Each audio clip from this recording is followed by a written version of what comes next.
ফিরে এলাম বিরতির পর। এবার চোখ রাখবো ধর্মনগরের দিকে। ধর্মনগরের যে কৃষকরা রয়েছেন সেই কৃষকরা কিন্তু রীতিমতো আতঙ্কিত।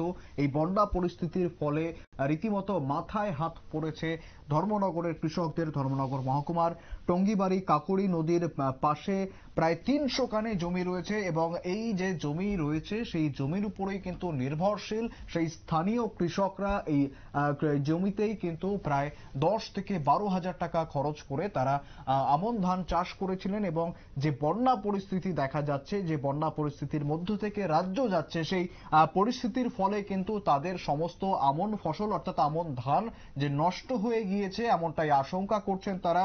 এবং স্বাভাবিকভাবেই তাদের যে চিন্তা বাড়ছে এবং এই যেমনটা জানাচ্ছিলাম প্রায় ২০০ থেকে ২৫০ কৃষক কিন্তু এই জমির উপরেই নির্ভরশীল। তাদের গোটা বছর কিন্তু এই জমির উপরে নির্ভর করেই কাটে।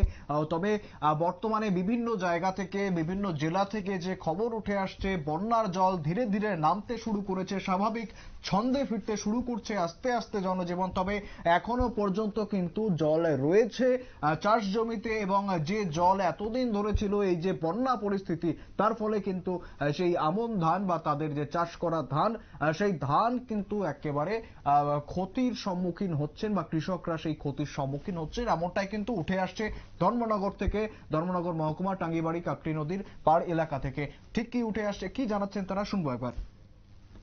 আপনার মুন্না দেব। এই এলাকাটার নাম কি? এই এলাকাটার নাম হলো কাকরিবাদ। আপনি কি কি করেন? আমি কৃষি কাজ করি। তো এই যে পিছনে যে জমিগুলো দেখা যাচ্ছে, তো সেখানে কি মানে ফ্লাড এসেছিল? ফ্লাডে তোমার এসেছিল। এখানে কি ধান গাছ আপনারা আছে লাগানো? আমার প্রায় ৬০ খানি তোমার জায়গা আছে। আর টোটাল জমিটাতে কতটুকু জায়গা আছে ধানের জমি? ধান লাগানোর জায়গা ৩০০ কি আর মতো আছে। কতজন কৃষক কাজ করে এখানে? প্রায় ২০০-২৫০ জন হইব। তাহলে এই ধানগুলো কি পুরোপুরি নষ্ট হয়ে গেছে? পুরোপুরি নষ্ট হয়ে গেছে। তো কতদিন জল ছিল এখানে? এখানে ৪-৫ দিন আসলে জল। এখন কি আবার নতুন করে লাগাবেন? তখন তো যদি আমাদের সরকার যদি সুযোগ সুবিধা দিতে তো আমরা নতুন করে আবার লাগাবো।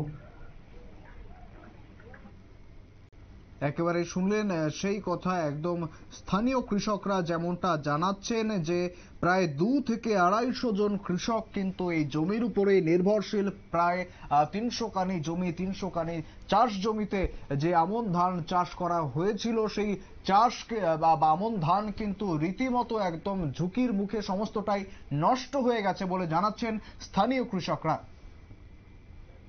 ফিরে আসছে একটি বিরতির পর, সঙ্গে থাকুন।